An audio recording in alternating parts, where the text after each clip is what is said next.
that was the moment when Seisen truly died. Nothing would be left of her at all. A normal person would have cried.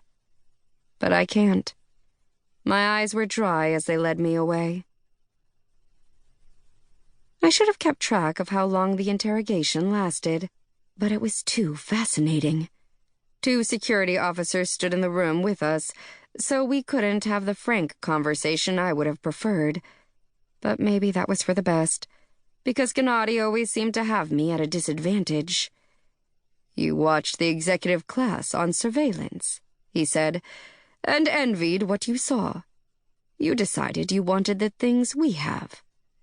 That seemed more like stage direction than a question, so I followed it. "I've studied you for 6 years. I know your habitats very well." The truth, if Gennady could read between the lines. "I admire your skill with the security records," said Gennady. "Anyone else would have pretended to take a nap and then looped the footage.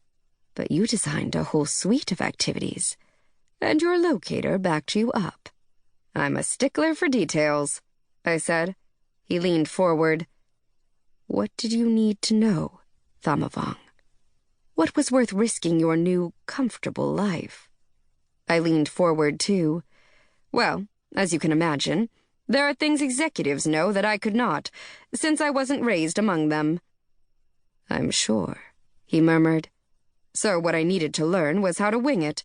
Otherwise, every time I interacted with executives, I was at risk of exposing my ignorance." "And so you spied on us," said Gennady. "But I'm not an executive, Thamavong. To me, your behavior looks just like that of the highest Olympians. In fact, I think you outshone them." "Well," I sighed and fluttered my hands.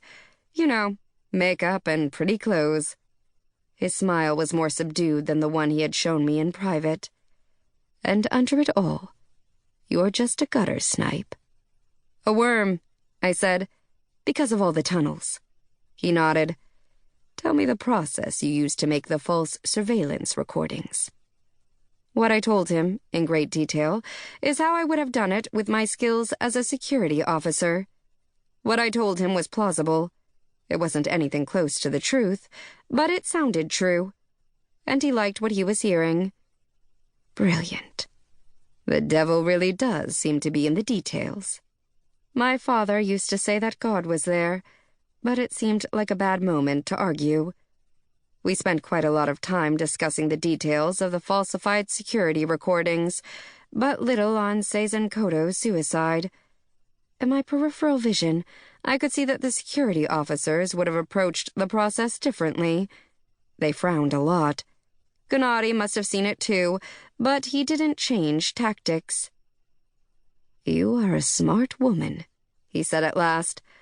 "I regret that you must face the harshest penalty." This caused the security officers to relax again. Did they fear he would say otherwise? I nodded. "The tiger screen belongs to the Kotos. I hope you'll make sure he gets home." "I've already done so," said Gennady. "But I'm surprised to learn that you care." I was surprised too, but I had an answer ready. "When I became Seisen, I took on her concerns as well as her persona. I find them hard to set aside." "Perhaps she is more like you than you realized," said Gennady. That was a notion I had already contemplated, but like it or not, I was about to move on. I felt grateful that Gennady walked ahead of me in the execution procession, because I was able to watch him the whole time, and I couldn't seem to get enough of it. I admired his athletic figure, the set of his shoulders, and his confident yet solemn pace. I was able to do that for quite a while, because our walk was a long one, to the very farthest lock in this section.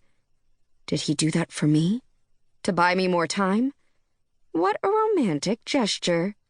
As we rounded a bend in the corridor, I thought I saw something twitching near a vent, withdrawing out of sight. Was it a tentacle? Was that wishful thinking? The longer I thought about it, the more uncertain I felt.